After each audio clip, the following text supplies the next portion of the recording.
우리 다 같이 묵상기도 드림으로 2021년도 송년주일 예배 하나님 앞에 드리겠습니다.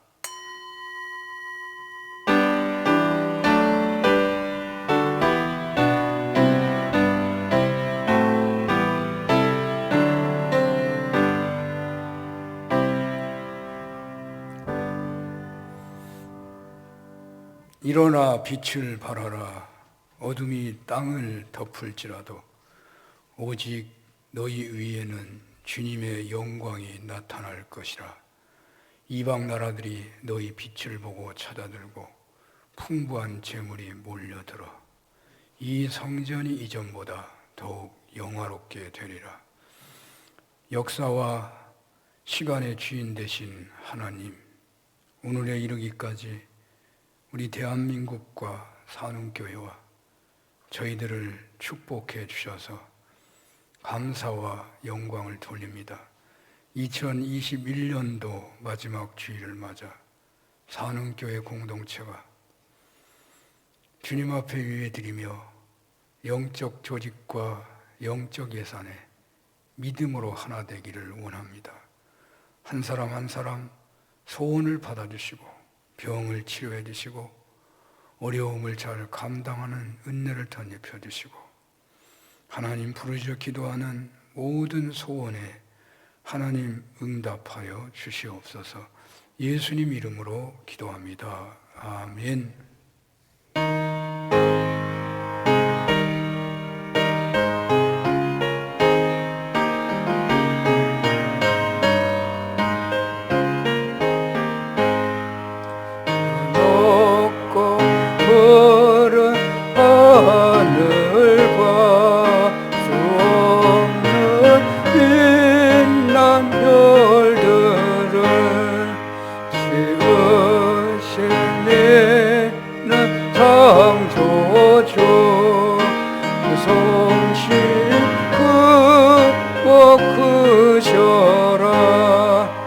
날마다 뜨는 저 태양 하나님 크신 권능을 만 백성 모두 보라고 만방에 도로 비치네.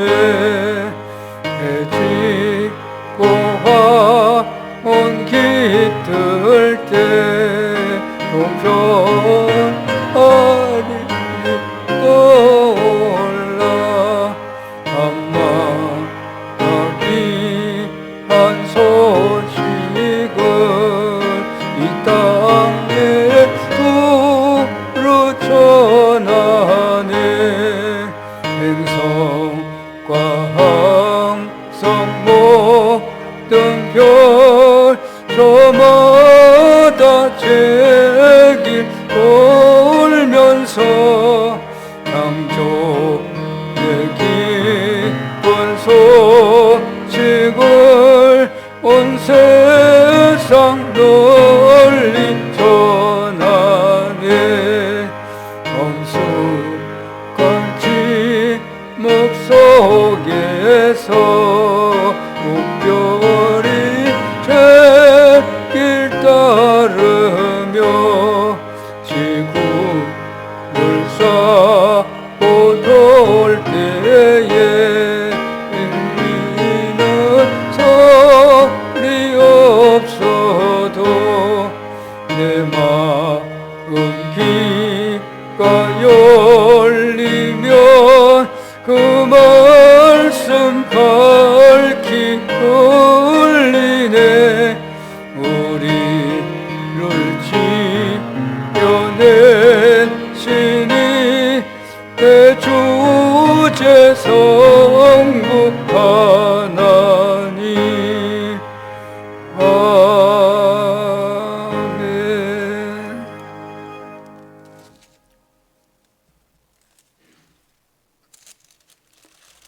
또 내가 새하늘과 새 땅을 보니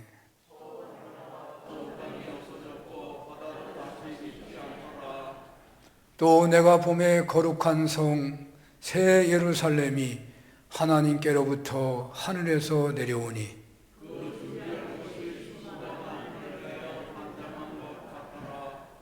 내가 들으니 보좌에서 큰 음성이 나서 이르되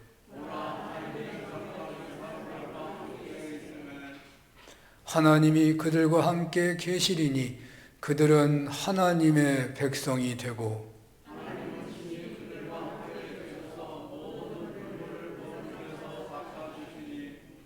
다시는 사망이 없고 애통하는 것이나 곡하는 것이나 아픈 것이 다시 있지 아니하리니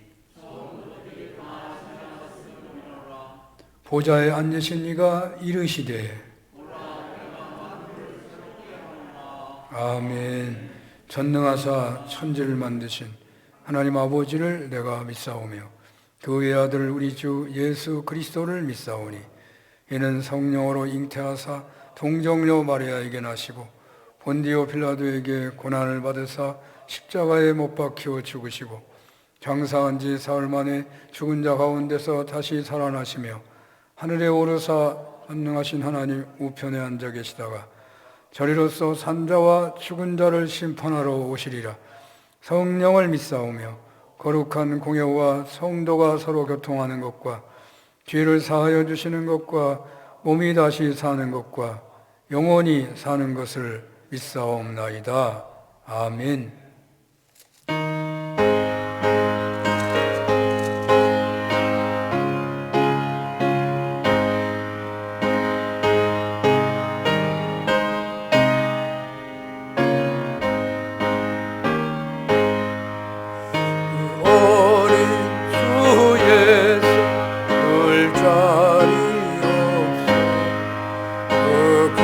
하신 몸이 우유에 있네.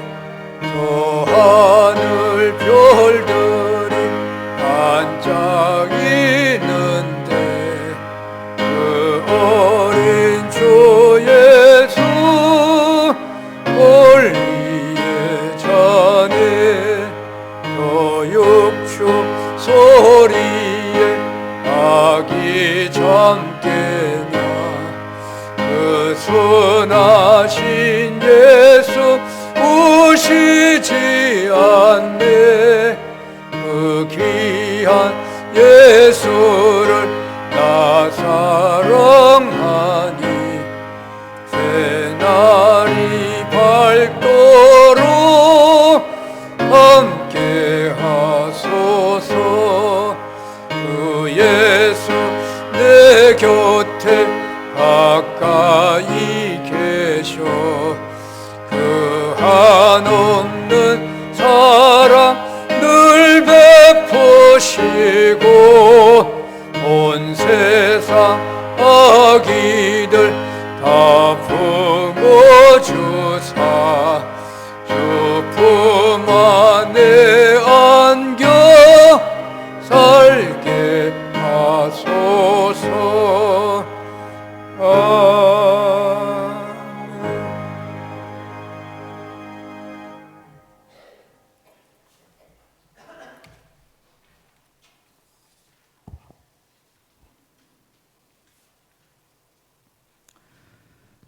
하늘에는 영광, 땅에는 평화. 우리의 죄를 위해 낮고 천한 마구간에서 탄생하신 주님을 경배하며 찬양합니다. 죄 많은 우리를 주님의 한없는 사랑으로 용서해 주시고 다시금 주님의 자녀로 살게 하신 주님, 이 시간 주님의 사랑이 너무 감사하여 이 어려운 환경 가운데 주님 전에 나와 찬양과 기도로 예배드립니다. 우리들이 정성껏 드리는 이 예배를 받아주시고 한없는 축복을 내려주시옵소서. 주님께서는 세상의 가장 낮은 모습으로 오셔서 죄인들과 소외된 자, 병든 이들의 친구가 되어주셨습니다. 우리에게는 우리의 죄를 대신하여 주님의 죽음으로 우리를 사랑해 주셨습니다. 또한 주님께서는 우리들에게 주님의 모습대로 살라 하셨습니다. 하지만 우리의 욕망과 욕심으로 우리의 생각대로 살아왔음을 고백하오니 이 시간 우리의 죄를 용서하여 주시옵소서. 새로운 마음으로 시작한 21년도 이제 서서히 지나가고 오늘은 송년 주일 예배로 드립니다. 지난 한 해 주님의 은혜 가운데 인도하여 주신 은혜 진심으로 감사를 드립니다.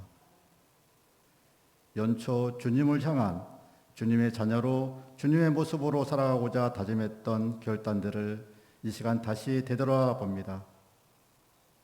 진정 주님의 자녀로 살아왔는지, 주님의 모습으로 살아왔는지, 또한 이웃의 마음에 상처를 주지 않았는지 이 시간 되돌아보게 하시고, 주님 말씀대로 살지 못하고 주님의 뜻대로 살지 못하고 주님의 사랑의 삶을 살지 못함을 용서하여 주시옵소서.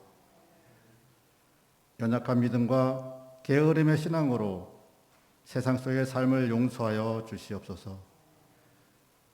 남은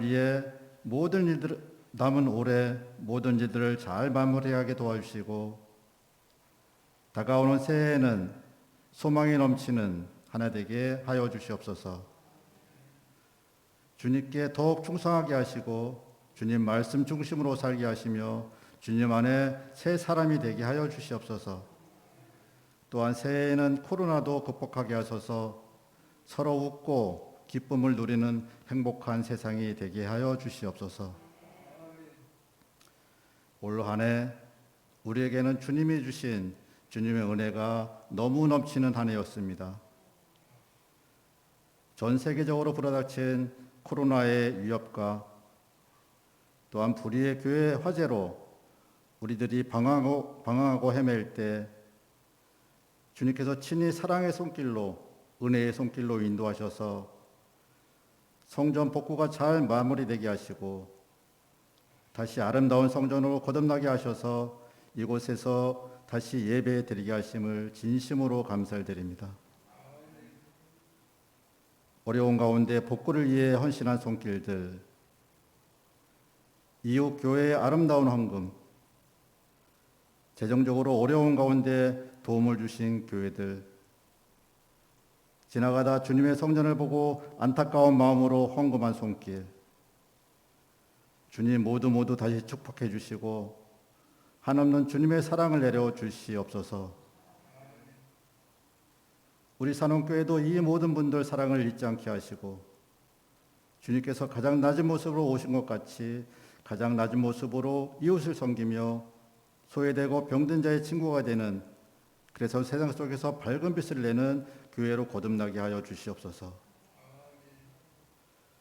주님, 비록 올해는 코로나로 온전한 모임과 온전한 예배로 드리지 못하였지만 각자 맡은 자리에서 보이지 않게 묵묵하게 봉사한 손길들이 있습니다. 주님 기억하여 주시고 그들에게 많은 축복 내려 주시옵소서. 또한 내년 한 해도 준비하는 교회의 모든 일들, 주님이 주시는 모든 직분들, 주님이 주시는 사명의 힘을 깨닫게 하셔서 주님 앞에 충성된 일꾼이 되게 하시고 모든 부서들이 잘 협력하여 하나님 사랑, 이웃 사랑, 세상 성금의 교화로 다시 거듭나게 하여 주시옵소서. 또한 예배 후 내년도를 위한 예결산 위원회로 모입니다. 올해 잘 결산하고 또한 내년도 사업 및 예산을 잘 세우게 하시고 논의시 인간의 생각이 아닌 주님의 생각으로 모든 일들을 잘 준비하여 이 사회의 소망이 되는, 희망이 되는 교회 되게 하여 주시옵소서. 오늘도 말씀을 전하시는 목사님이 함께하사 성령으로 함께하시고 강건하게 하여 주시옵소서. 항상 건강으로 축복하시고 전하시는 말씀이 우리들에게 새로운 결단과 소망이 넘치는 귀한 말씀이 되게 하여 주시옵소서. 이 모든 말씀 예수님 이름으로 기도하옵나이다. 아멘.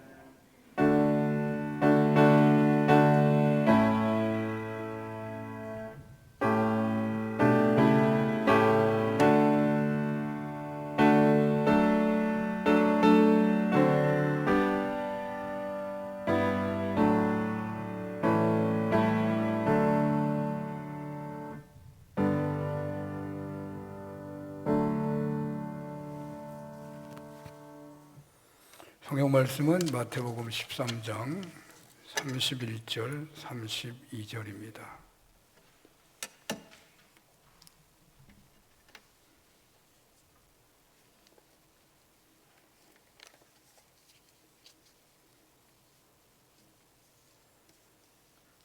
짧으니까요. 우리 함께 봉독할까요? 31절, 32절.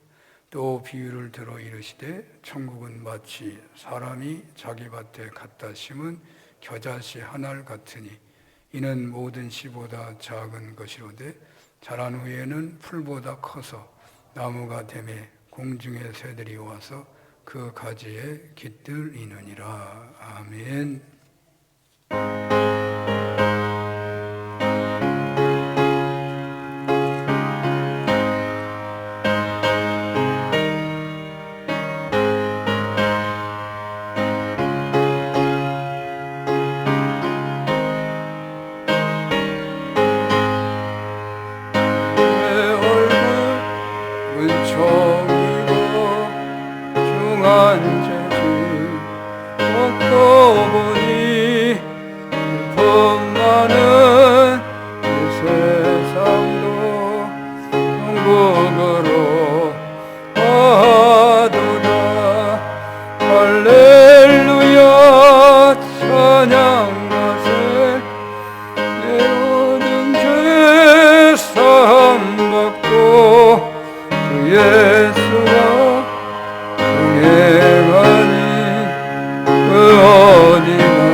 할렐루야 찬양하세 내 모든 죄 사함 받고 주 예수와 동행하니 그 어디나 하늘나라 높은 산이 거친 들이 소망이나 궁궐이나 내 주 예수 모신 곳이 그 어디나 하늘나라 할렐루야 찬양하세 내 모든 죄 사함 받고 주 예수와 동행하니 그 어디나 하늘나라.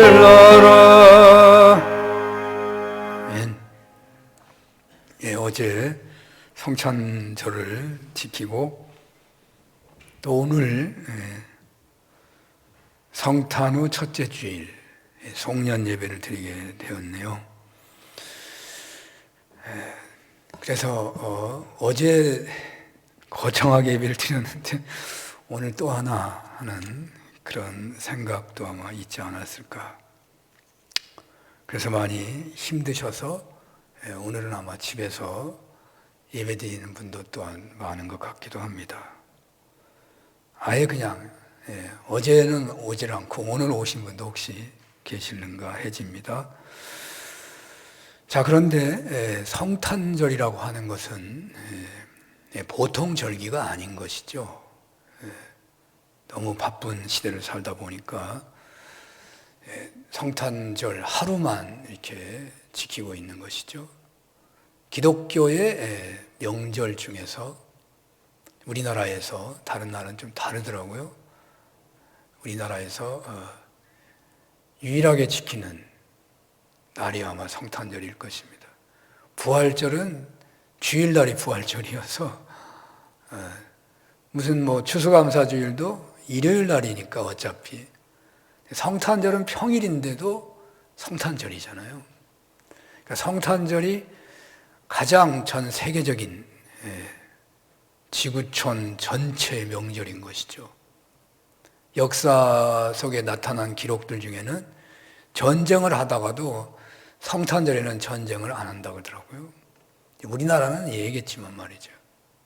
유럽에서 전쟁하다가도 성탄절이니까 오늘 무조건 휴전이다. 자, 성탄절은 우주적 사건입니다. 그냥 뭐 역사가 아니고, 여러분 제가 생각하기에는 이런 게 있다고 그래요. 공룡 시대가 있었잖아요. 역사 속에 공룡 시대가 있었어요. 왜냐하면 공룡 화석이 많이 나오잖아요. 이 공룡 시대의 끝때쯤에 맘모스 코끼리도 있었고, 코끼리도 지금 코끼리에 10배나 큰 코끼리가 있고 이런 시대가 있었다고요. 그런 시대가 왜 역사에서 사라졌느냐? 학자들 주장은 큰 운석이 이 지구를 쳤다고 그러더라고요. 지구를 쳐가지고 지구가 막 흔들려서 그래서 지구에 급변하는 그런 기후의 변화로 공룡들이 다 죽어버렸다. 그런 얘기를 합니다. 저는 그거에 대해서 과학적 지식이 부족한데 한 가지 아는 것은 공룡 시대가 있었고 그 시대가 없어졌다는 거죠.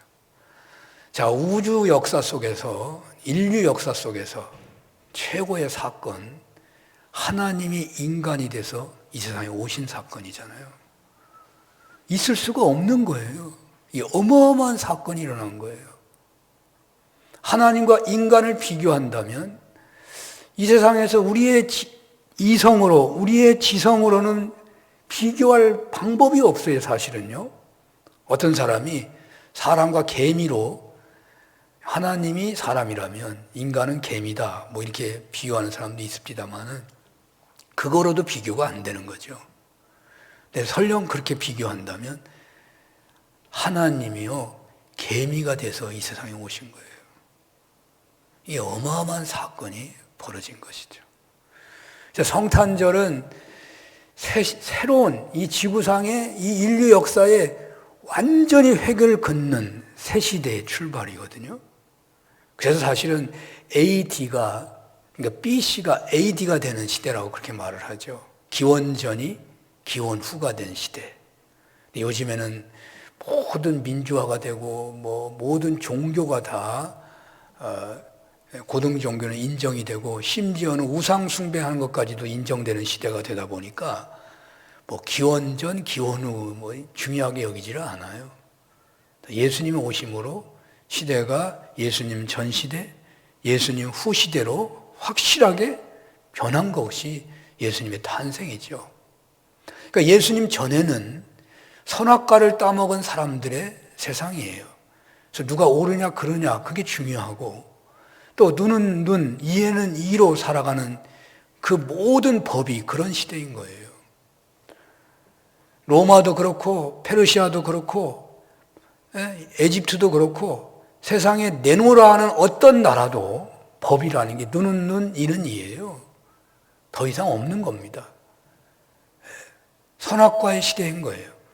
예수님의 오심으로 인해서 새 시대가 열렸는데 용서하고 사랑의 시대가 열린 거예요. 드디어 구원의 시대가 열린 거예요. 새로운 시대입니다. 완전히 새로운 시대가 열린 것이거든요. 그것이 예수님의 탄생이에요. 그래서 성탄절은 엄청나게 행사를 해도 부족한 거죠. 근데 우리 교회가 참 복이 있는 것 같아요. 성탄절 하루 전날, 그 전전날 우리 박홍란 선교사님이 어머니가 돌아가셔가지고 장례 예배를 드리는데 성탄절 예배 드리는 성경으로 예배를 드렸어요. 하나님은 하나님이 주신 선물이라는 제목으로 예배를 드렸는데, 그리고 또 성탄절 날 우리 최덕수 집사님 가정에 어머니가 또 소천하셔서 성탄절에 예배를 드리는데 성경 본문은 어떻게 설교도 못하고 그냥 그리고 말았지만 제가 이 시간에 말씀드린다면 지금 오셨어요. 그래서 하나님의 선물, 이제 그 성탄절의 그 분위기 속에서 기도하고 그리고 장례를 치르고 또 성탄절 예배를 우리가 드렸는데 하나님의 선물이라는 말씀으로 선물도 주면서 하나님의 선물인 그 하나님의 사랑을 우리가 믿고 받고 기억하고 품고 살면 그 생애는요, 멸망하지 않고 영생을 얻는 생애가 되고, 영생을 얻는다고 하는 것은 죽었을 때 영원히 산다는 그것만 말하는 게 아니고, 이 세상에서 하나님이 보낸 그 생명이 최고로 풍성한 꽃을 피우고 열매를 맺는 그러한 생애가 된다는 것을 말하는 거예요. 그러한 시대가 열린 것이 성탄절. 그래서 우리는 이 성탄절이 작년에는 불나가지고 골방에서 성탄절 예배 드렸어요. 여러분 아무도 교회 못 오고 몇 사람만 왔었죠. 장로님 한 분하고 거의 원룸에서 눈물 나는 성탄절 예배를 드렸는데, 그때 예배 참석률이 제일 높았어요. 사실 우리 교회 거의 400명, 우리 교회뿐만 아니라 많은 교인, 많은 사람들이 이 예배를 받더라고요. 그런데 그 은혜를 기억하면서 드리는 금년의 성탄절 예배. 그래서 하나님께서 그 성시가 뭐였냐면 일어나 빛을 발하라. 이사야서의 성시를 저희가 성탄 주보에서 봤죠. 하나님 우리가 이제 일어나 빛을 발하라고. 너희들 은혜 받았으니까 이제 일어나 빛을 발하라고. 이제 산운교회는 이전의 성전이 아니다. 이전의 성전보다 훨씬 영화롭게 할 것이다. 이제 산운교회 공동체 성도님들의 삶은 이전의 삶보다 훨씬 영화롭게 할 거라고 약속하는 이사야서 말씀을 성시로 우리가 봤거든요. 자, 이렇게 성탄절로 새로운 삶을 시작하고 오늘 송년주일을 맞았는데, 이 송년주일은 어찌 보면 이게 좀 안 맞는 거죠. 이미 예수님의 탄생이라고 하는 성탄절로 해서 시작이 된 거예요. 한 해의 시작이 벌써 된 건데, 어차피 카렌다에 따라서 가다 보니까 송년주일이 생긴 거죠. 그래서 어떤 교회들은 11월 달에 그냥 아예 예산결산 다 끝내버리고 12월부터 시작하는 교회도 있어요. 교회력은 원래가 그런 거죠. 그러니까 말로만 송년주일이지 이미 우리는 한 해를 시작한 거죠. 자, 오늘 그런 의미를 우리가 생각하면서 특별히 장례를 맞은 우리 최덕수 권혁인 권사님 가정에는 야, 이제 일어나 빛을 발하라고 하는구나. 지금까지의 누렸던 것보다 훨씬 더 영화로운 삶이 열릴 것이다. 예수님의 사랑, 하나님의 사랑을 받고 믿고 하나님의 사랑의 선물을 받고 믿고 기억하고 품고 살기만 하면 된다. 그런 생각을 하게 되는 것이죠. 자, 그런데 오늘 송년주일에도 주님께서는 겨자씨 비유라는 말씀을 통해서 우리에게 영원히 사는 천국, 영원히 멸망하지 않는 하나님의 나라, 이 천국에 대한 비유의 말씀을 우리에게 주고 계십니다. 그러니까 우리가 계속해서 이 천국에 대한 비유의 말씀을 이어서 듣게 되는 것은 우리들에게 천국이 중요하다라는 것을 말씀하고 있는 거예요. 주님을 따랐던 제자들이 많이 따랐는데도 불구하고 그들이 낙심하고 있는 거죠. 왜 낙심합니까? 주님은 하나님 나라를 누리고 공생애의 삶을 사시는데 제자들은 그것을 못 누리는 거예요. 맛은 보고 있는데, 천국을 체험하는 기적은 보고 있는데, 오병이의 기적, 수많은 병자가 치유되고, 그리고 위로받고, 나도 이제 새로운 삶을 살아야 된다. 나도 이제 세상의 왕이나 세상의 어떤 부자나 관계없이 나도 정말로 행복한 그리스도의 제자로 살게 되었다. 최고의 샬롬을 누리는 그런 체험들은 하고 있는데 왠지 모르게 주님은 활짝 웃고 계시고, 주님은 샬롬을 누리고 계시고, 주님은 천국을 누리고 드러내며 살고 계시는데 자신들은 너무나 왜소하기 그지없는 거죠. 자신들이 복음을 전하러 다닌다고 하더라도 사람들이 감동도 별로 없는 것 같고, 그리고 바리새인들과 서기관들의 그 공격은 더욱 가까이 다가오는 것 같고 더욱 위축되고 있는 바로 그 현장에서 주님이 이 겨자씨 비유의 말씀을 하고 있는 것입니다. 우리들도 똑같아요. 우리가 예수 믿어서 그래서 천국을 소유하게 되었다고 확신하고 살아가는 것 같지만 정말 우리 때문에 예수 믿는 사람이 과연 얼마나 있는가? 나는 정말 내 삶의 현장에서 하나님 나라를 누리고 살고 있는가? 내가 정말 믿는 것은 확실한 것 같은데 왜 나는 눈앞에 벌어지는 작은 일 앞에서 일희일비하며 괴로워하고 분노하고 막 짜증내면서 살아가야만 하는가? 병 때문에 고통당하고 문제 때문에 탄식하며 자녀 때문에 눈물 흘리며 살아가는 그 삶이 왜 날마다 계속되는 것인가?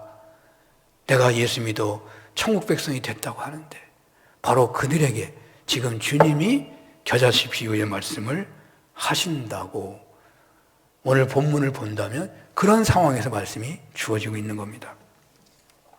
자, 그렇다면 이 말씀이 제자들에게 예수님을 따르는 청중들에게 바로 우리들에게는 무슨 의미가 되는 것이겠습니까?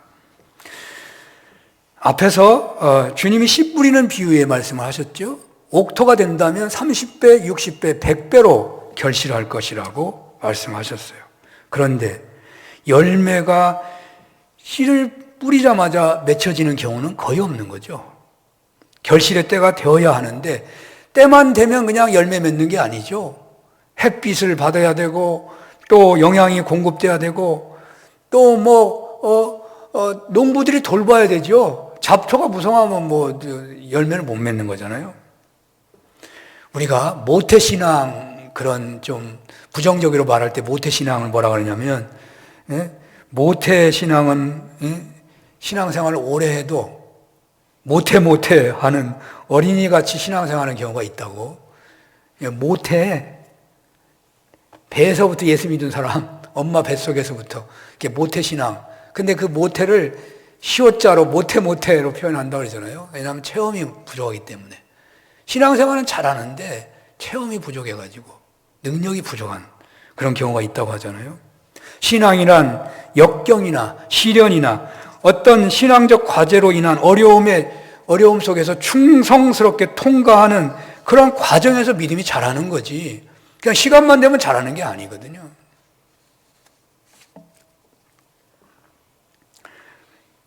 또 신앙이라는 게 눈에 보이게 자라는 것도 아니에요. 자신도 잘 느끼지 못하는 경우가 많죠. 옆에 사람도 알아보기 어려워요. 그러나 10년 이렇게 신앙생활 하는 가운데 어느 날 보니까 내 기도가 달라졌다든지 어느 날 봤더니 내가 보는 시각이 달라져 있어요. 자신도 모르게 신앙이 성장한다는 말이죠. 우리가 여러분 나는 신앙이 하나도 성장한 것 같지 않아 그렇게 낙심하는 경우도 있을지 모르지만 내가 신앙생활을 포기하지 않고 실족하지 않고 꾸준히 지금까지 신앙생활을 해오고 있다면 조금씩 잘하고 있다고 봐야 되겠죠. 더딘 것이지. 주님은 천국을 생명이 있는 씨에 비유하고 있습니다. 그 씨가 비록 작은 것이지만 싹이 트고 자라면 큰 나무가 되어서 새가 깃들인다는 말씀을 하고 계십니다. 그 씨가 비록 작지만 싹이 트고 자라면 큰 나무가 되어서 많은 새들이 거하게 된다는 말이죠. 우리가 주님을 믿어가지고 영접해서 하나님의 자녀가 되어서 주님을 왕으로 섬기는 그러한 은혜 안에서 천국을 누리는 거잖아요. 제자들은 바로 이런 은혜를 받았는데 여전히 자신들이 천국을 누린다고 하는데도 여전히 그들이 복음을 전하는데 능력이 나타나지 않으니까 자기들의 신앙이 겨자씨처럼 작게만 느껴진다는 거예요. 그래서 낙심하고 있다 이 말이에요.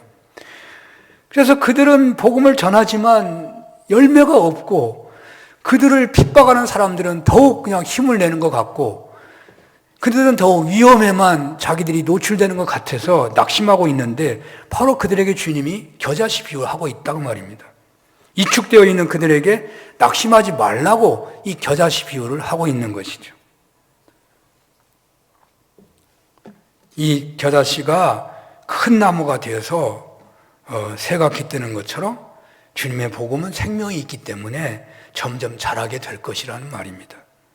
전 세계의 모든 족속들까지도 그 복음 안에 들어오게 될 것이라는 거죠.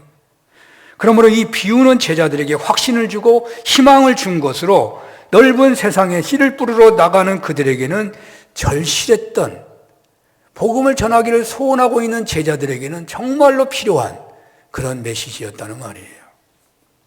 자, 여러분들에게는 절실한 소원이 무엇이 있으십니까? 여러분에게는 소원이 무엇입니까? 제가 이 물어보는 것 자체가 좀 어색합니다만은 그 한신대학교에서 이런 설문조사한 게 있더라고요.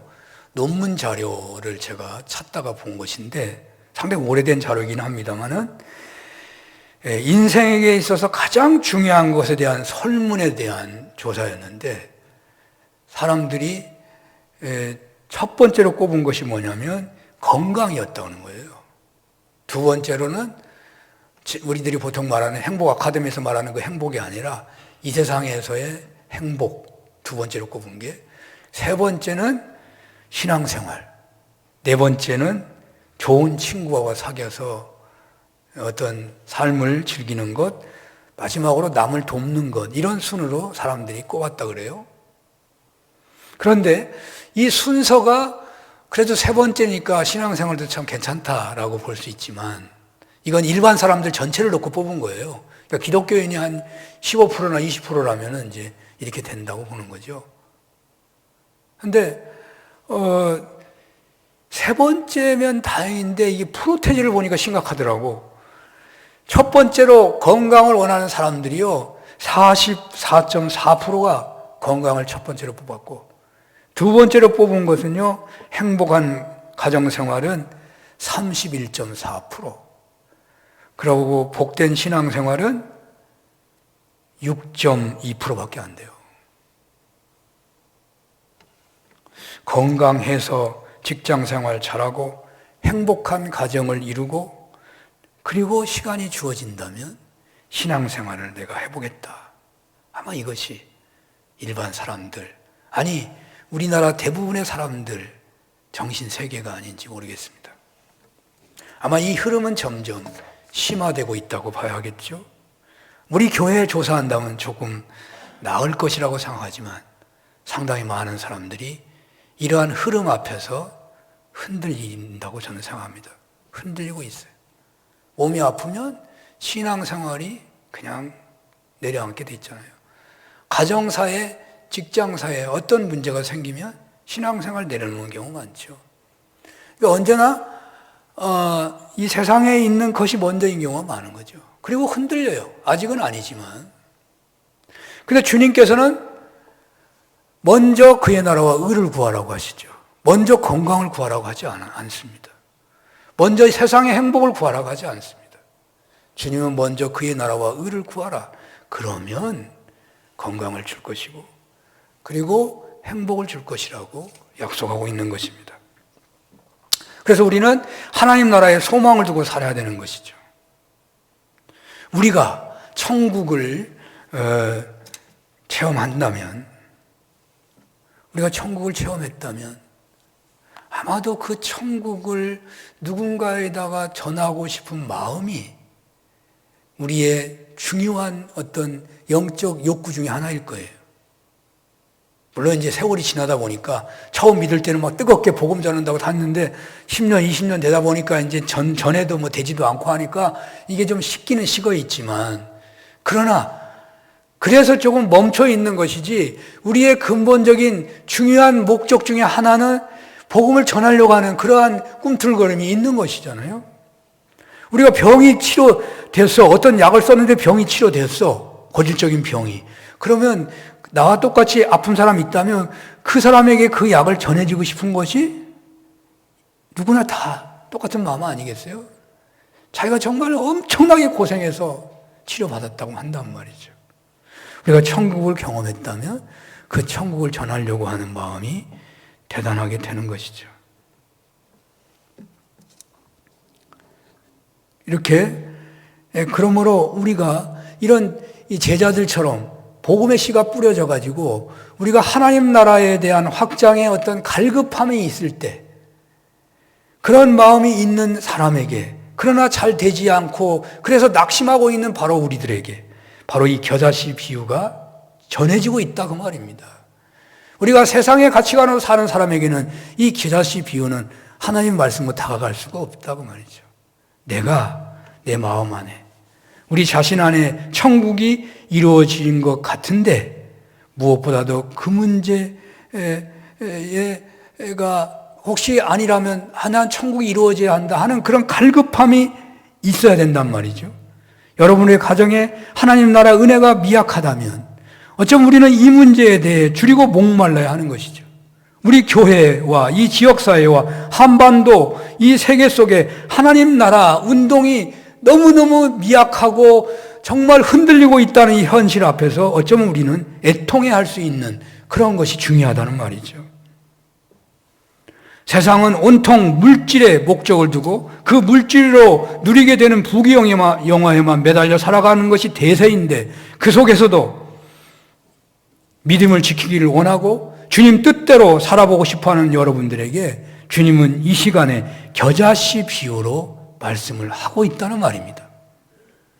천국이 우리 마음에, 우리 가정에, 우리 교회에, 세상에 이루어지기를 갈급하는 사람들에게 주님은 이 겨자씨 비유로 확신을 주시고 희망을 주시고 계신다는 말입니다. 천국 생활을 소원하는 마음에는 이미 천국의 씨가 뿌려진 것이고 천국이 시작된 것이고 천국이 자라고 있는 것이고 그리고 주님 오실 때 그 천국은 완성되는 것입니다. 여기서 천국 생활은 주님을 주인으로 모신 생활을 말하는 거예요. 저 죽어서만 가는 생활이 아니고 주님의 말씀에 순종한 생활을 말합니다.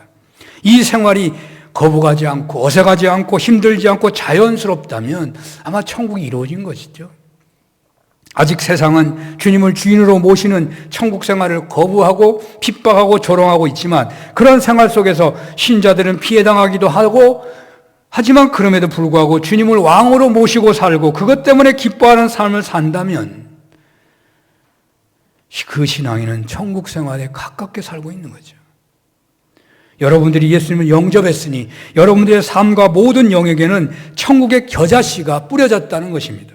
그 겨자씨는 싹이 트고 점점 자라고 있는 것입니다. 아직은 어려서 새가 깃들이지 못할지 모릅니다. 그러나 이미 자라고 있고 지금도 자라고 있습니다. 그 겨자씨가 죽은 씨가 아니라면 그 겨자씨가 그냥 말라버린 씨가 아니라면 여러분들의 신앙 고백이 자기 기만이나 거짓이 아니라면 반드시 그 겨자씨는 자라게 된다는 말입니다. 이렇게 겨자씨 비유는 우리 삶의 중심이 삶의 중심 목적이 어디에 있는가를 묻고 있기도 합니다. 내 삶의 목적이 하는 나라에 있지 않다면 이 겨자씨 비유는 의미가 없기 때문에 그래요. 또 우리의 삶의 목적이 천국의 확장에 있다면 그 천국은 서서히 자라서 많은 새들이 깃들이게 된다고 하시며 낙심하지 말라고 이 비유를 주시고 계시는 것입니다. 내가 지금 천국을 누리고 있지만 그냥 겨자씨로만 있기 때문에 아무도 내 삶을 통하여 다른 사람이 믿게 되는 역사가 나타나지 않지만 꾸준하게 그 신앙 안에 거하기만 한다면 싹이 나서 자랄 거다 이 말이에요. 큰 나무가 될 거다 그 말이에요. 아직 천국의 은혜를 체험하지 못하여 갈급하고 있습니까? 아직 가족들이 자녀들이 형제간에 예수님을 영접하지 못한 것 때문에 안타까워하고 계십니까? 여러분 자신이 분명 예수님을 영접했다면 자신 때문에 주님께서 대속적으로 죽으신 것을 믿고 그 주님을 주인으로 모셨다면 그 겨자씨는 싹이 트고 있는 것입니다. 이제 자랄 것입니다. 언젠가는 새들이 깃들 만큼 크게 자랄 것입니다. 그것 때문에 낙심하지 마시고 기대하시기를 바랍니다. 금년보다 내년이 힘들 수 있어요. 5년 후, 10년 후엔 더욱 세상적으로 힘들 수 있지만 영적으로는 비관적으로 부정적인 생각을 할 필요가 없습니다. 결코 우리 신앙인은 내가 겨자씨가 뿌려졌다면 그게 살아있는 씨라고 한다면 부정적인 생각을 할 이유가 없습니다. 금년보다 내년이 더욱 주님을 닮아가서 천국 생활을 현실적으로 누릴 것을 기대하시기를 바랍니다. 주님은 겨자씨 비유에서 천국이 자란다고 말씀하시고 계시는 것입니다. 세상에서 가장 작은 씨가 큰 나무가 되는 것처럼, 그래서 새들이 깃드린다고 하시는 이 비유의 말씀으로 하나님의 나라에 대한 소망이 충만하시기를 축원합니다. 두 번째로 주님께서는 이 비유에서 작은 것의 위대함을 말씀하신다고 말씀드릴 수가 있겠어요? 주님은 천국이라는 신앙의 최고 의미를 작은 겨자씨에 비유하고 있습니다. 세상은 외모로 보고 크고 힘 있는 것에 관심하지만 주님께서는 작은 것, 작은 일, 작은 태도에 관심을 가지십니다. 옛날에 대통령이 어떤 큰 일을 했다, 경부 고속도로를 냈다, 큰 일에만 정치인들은 관심이 많아요. 작은 것 했다고 말했다가는 사랑부실도 인정하지도 않을 거예요. 그러나 우리 신앙의 세계에서는, 하나님께서는, 천국에 대한 체험에서는요, 작은 것이 중요하다는 거예요. 작은 것이. 예수님은 소자에게 물 한 그릇 대접한 것도 기억하시고 하늘에 상이 있다고 하셨습니다. 과부의 동전 2개의 헌금을 자신의 전부를 바쳤다고 칭찬하셨습니다. 어떤 정치인이 이런 얘기 하겠습니까? 어떤 세상의 가치관에서 이것을 중요하게 여기는 사람이 있겠습니까? 또 주님은 겨자씨만한 믿음이 있다고 하더라도 산을 옮길 수 있다고 하셨습니다. 마태복음 25장의 달란트 비유의 유명한 말씀을 여러분들 기억하실 것입니다. 이 중심 메시지는 두 부류의 사람에게 대한 말이죠. 착하고 충성된 조가, 네가 작은 일에 충성하였으며 내가 많은 것으로 내게 맡기리니 내 주인의 즐거움에 참여할지어다. 주님은 작은 일에 충성하였으며 착한 종이라 칭찬하고 축복을 하시고, 작은 일에 충성하지 않은 경우에는 악하고 게으른 종이라고 책망하셨죠. 그렇습니다. 작은 일에 충성한 사람은 큰 일에도 당연히 충성하기 때문에, 작은 일에 충성하면 주님의 즐거움에 참여하지만 작은 일에 소홀하면 무익한 종이 되어 어두운 데에 내어 쫓겨 슬피 울며 이를 가게 될 것이라고 말씀하시죠. 어떤 사람은 인류를 사랑하고 민족을 사랑하며 통일을 위해서 몸을 바친다고 외칠지 모르지만, 그 고백과 열정이 대단할지 모르지만, 그가 자기가 속한 가정이나 이웃에서부터 그 열정이 시작되지 못하고 있다면 그것은 한낱 공수표가 될 수도 있어요. 하나님이 보시기에는 그렇단 말이에요. 세상에서는 가치 있다고 할지 모르죠. 인류를 사랑한다는 그 사람이 자기 옆에 헐벗은 사람 외면하기 쉽지 않아요? 민주화운동, 환경운동 앞장선다는 사람이 자기 가족 제대로 못 돌보는 경우가 많잖아요. 세상은 그것이 맞을지도 모릅니다. 작은 일에 관심하는 사람이 어떻게 큰일을 하냐고 세상은 말할지 모르지만, 주님께서는 우리들의 아무리 큰 일도 작은 데서부터 시작해야 한다는 것입니다. 겨자씨는 작지만 후에 많은 새가 깃드는 나무가 된다는 것입니다. 작은 일에 충성한 사람은 큰 일도 잘한다는 것입니다. 눈에 보이지 않는 것, 사람들이 별로 신경 쓰지 않는 것, 자존심이 상할 만한 일에도 기꺼이 기쁨으로 그 일을 하는 사람, 바로 이런 태도는 천국을 키우는 영양소와 같은 것입니다. 가난하고 병들고 천대받고 잊혀진 사람들에게 관심을 갖게 될 때 큰 일이 주어지며 천국은 그 사람에게서 더욱 자라가게 된다는 말입니다. 영적 조직을 위하여 연말만 되면 우리가 많이 기도하잖아요. 자기에게 작은 일이 맡겨졌다고 자신이 무신당한다는 생각은 어느 누구도 하지 않겠죠. 작은 일을 맡는 순간 우리는 천국을 맛볼 수 있는 기회를 붙잡은 것입니다. 작은 일에 충성하면 더 큰 일에 쓰임받게 될 줄로 믿는 것입니다. 김자림이라고 하는 작가가 있어요. 이분이 방송 작가더라고요. 이런 글을 쓴 것을 제가 봤어요. 이분이 이제 드라마를 써서 그게 이렇게 시나리오로 만들어지고 또 탤런트가 정해지고 연습을 해가지고 이제 TV에 드라마가 방영이 될 때 주인공들이 역할을 잘해가지고 막 인기를 끌고 시청자들이 좋아하고 이러면 좋은데 어떤 경우에는 주인공이 제대로 역할을 못하는 경우가 있다고 그래요. 그리고 우리 엑스트라가 잘하는 경우가 있고 이 드라마 작가가 그걸 보면서 한 번, 두 번, 세 번까지는 대부분 그냥 간대요. 지금 내 모르겠어요. 옛날 얘기인데 상당히 꽤 됐는데 이분이 뭐라고 얘기냐면 한 번, 두 번, 세 번까지도 문제가 되면 그 주인공을요 죽이는 수가 있대요. 이 쓰는 사람이 죽는 쪽으로 몰아가 버리는 거예요. 아니면 외국 여행으로 보내버리고 엑스트라가 잘하면 엑스트라의 역할을 자꾸 더하도록 그 엑스트라 역할 시간을 막 길게 만들어 버린대요. 작은 일에 충성하면 큰 일이 주어지는 거예요. 하나님의 작은 일, 세인들의 관심이 밖의 일, 어려운 이웃을 돌보고 섬기는 일, 굳은 일 등에 열심하는 사람을 주님은 찾으신다고요. 그런데요, 이렇게 이거는요, 작은 일에 충성하면 큰 일을 맡기신다. 이거는 이 악의 영역에도 거의 비슷해요. 죄의 영역에도 보통 비슷해요. 보통 우리는요, 남의 눈에 띄지 않는 작은 죄는 지어도 괜찮다고 생각하기 쉬워요.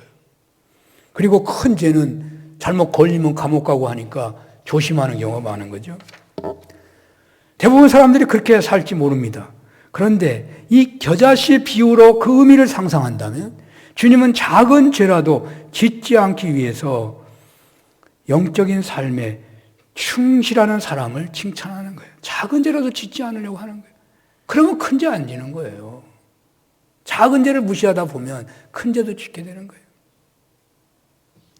악한 일도 작은 죄부터 사소한 죄부터 관심을 갖는 삶에서 천국은 점점 자라게 되는 거예요. 세상에 어떤 위대한 일이라도 작은 일에서부터 시작되는 거죠.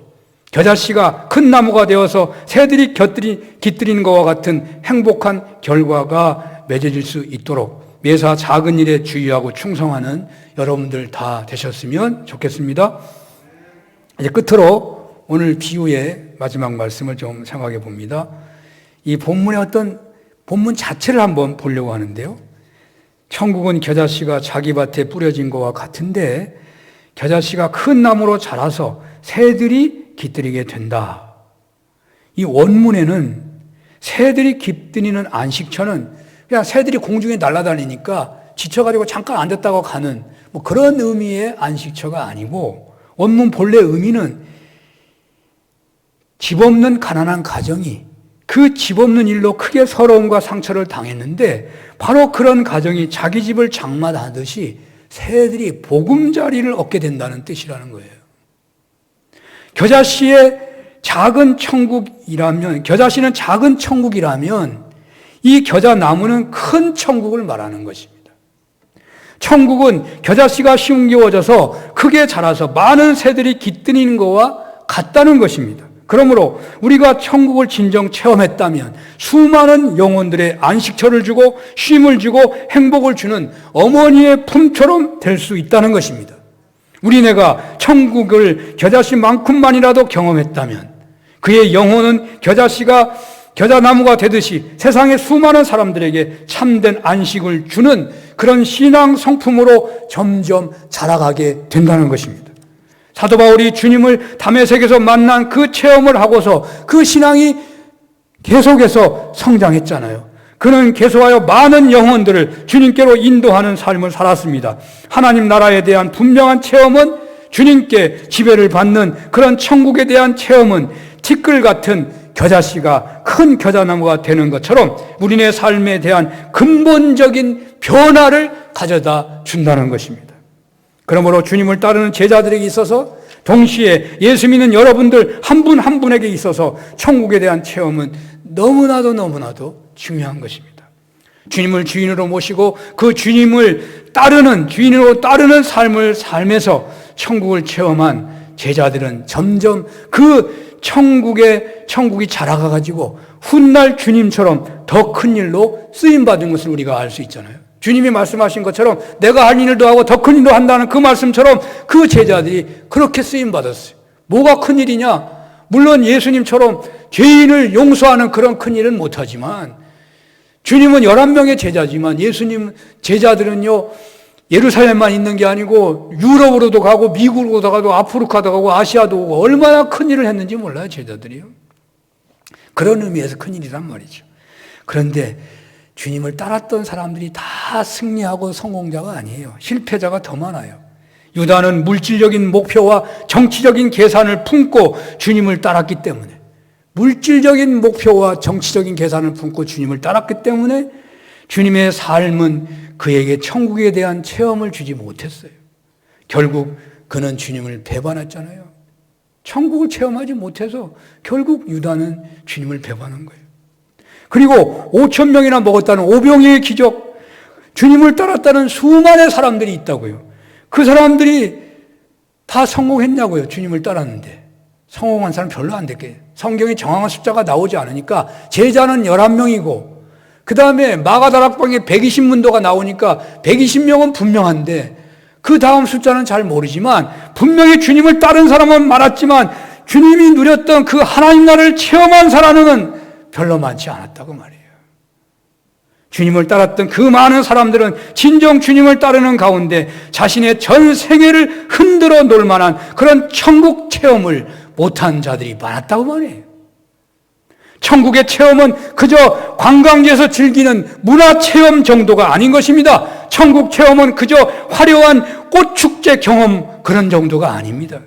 천국 체험은 그저 복권이 당첨되는 것과 같은 말초적인 것만을 충동시키는 그런 경험이 아닙니다.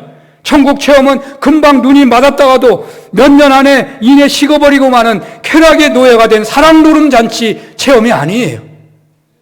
천국의 체험은 폴 틸러라고 하는 신학자가 말하는 것처럼 자기 인생의 그 전체가 흔들리는 것과 같은 체험이에요. 땅이 흔들리는 것처럼 인생, 자기 존재 자체가 흔들리는 체험이라는 겁니다. 근본적인 변화를 가져다 주고야 많은 살아있는 겨자씨가 큰 나무가 되는 것과 같은 체험이라는 것입니다. 주님은 우리들에게 그런 천국을 소개하고 계십니다. 주님은 바로 우리들에게 그런 천국을 설명하고 있으십니다. 예수님을 여러분들의 삶의 전 영역에 실제적으로 주인으로 모시는 은혜가 있기를 바랍니다. 작은 일에서부터 진정 주님의 말씀에 순종하기를 바랍니다. 주님이 여러분들의 삶과 생각 전체를 다스리기 시작하는 그 순간부터 여러분 천국을 누리시기 시작하는 것입니다. 그 천국 체험은 겨자씨가 자라듯이 점점 풍성한 천국 체험으로 자라게 되는 것입니다. 이런 은혜가 있으시기를 축원합니다. 기도하겠습니다. 저희들 천국 체험을 앙망하게 하시고 뜨거운 천국 체험으로 겨자씨가 싹이 트고 크게 자라는 것처럼 많은 영혼들이 깃드는 신앙 거목으로 자라가는 은혜를 덧입게 하여 주시옵소서. 예수님 이름으로 기도합니다. 아멘.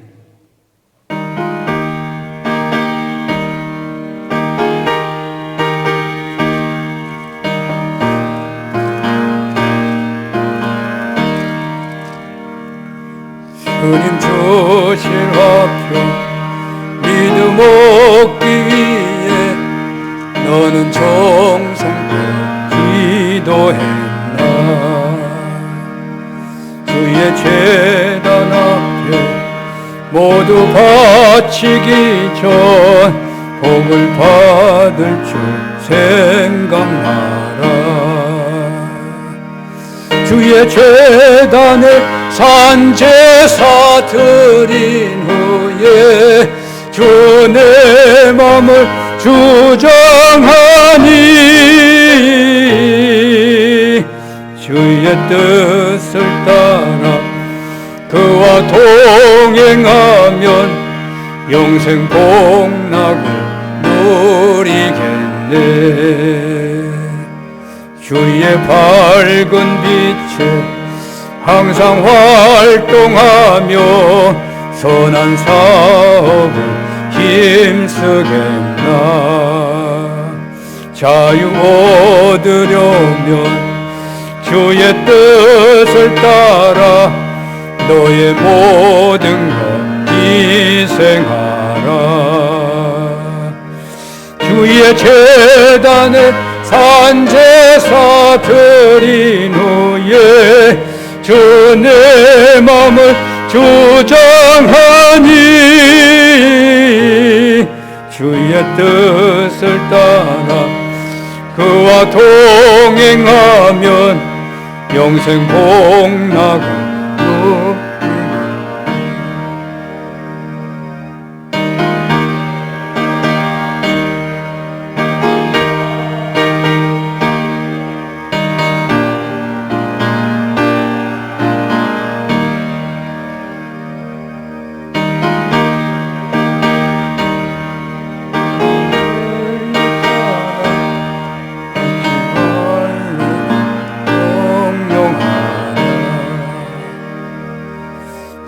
제단에 산제사 드린 후에 주 내 맘을 주장하니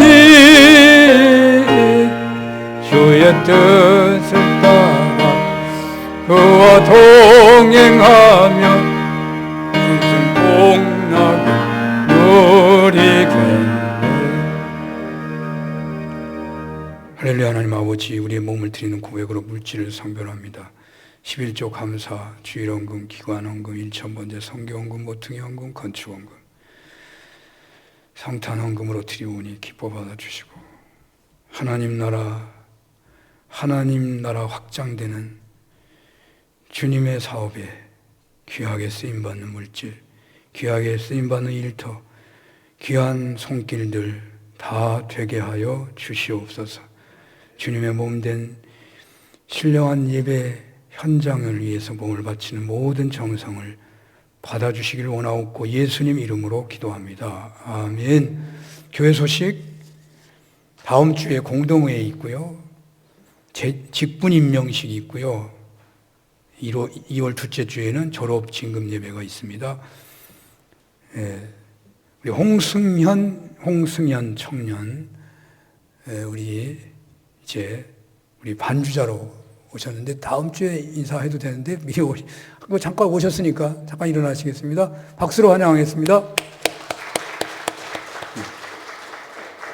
여러분, 우리 교회에 신령한 예배를 위해 몸 바칠 때 늘 격려해 주시고 사랑해 주시기 바랍니다. 지난 아까 말씀하신 것처럼 우리 권혁인 최덕수 집사님 장례식이 있었는데 이게 주보가 성탄이 끼어 있어가지고 목요일 날 마감이 됐었습니다. 다음 주에 주보에 한번 나와야 될 것 같습니다. 오늘 참여하셨는데요. 또 감사하면서 떡을 준비하셨다고 하네요. 가시면서 받으시기 바라고요. 또 어제 못 오셔서 선물 못 받으실 분들 또 받아가시면 되겠습니다. 우리 한번 박수로 한번 집사님, 권사님 가정의 슬픔에 우리도 함께합니다. 박수로 좀 격려해 주시기 바랍니다.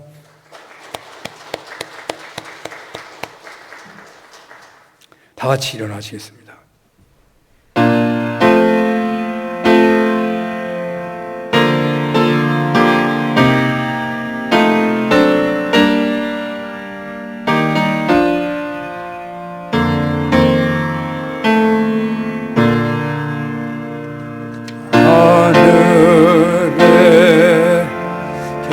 계신 아버지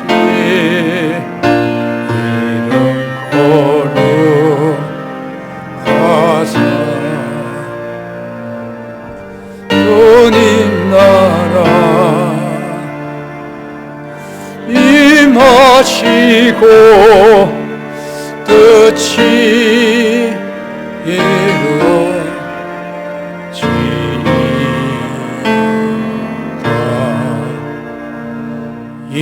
일용할 양식 주시고 우리들의 큰 죄 다 용서하옵시고 또 시험에 들게 마시고 악에서 구원하소서.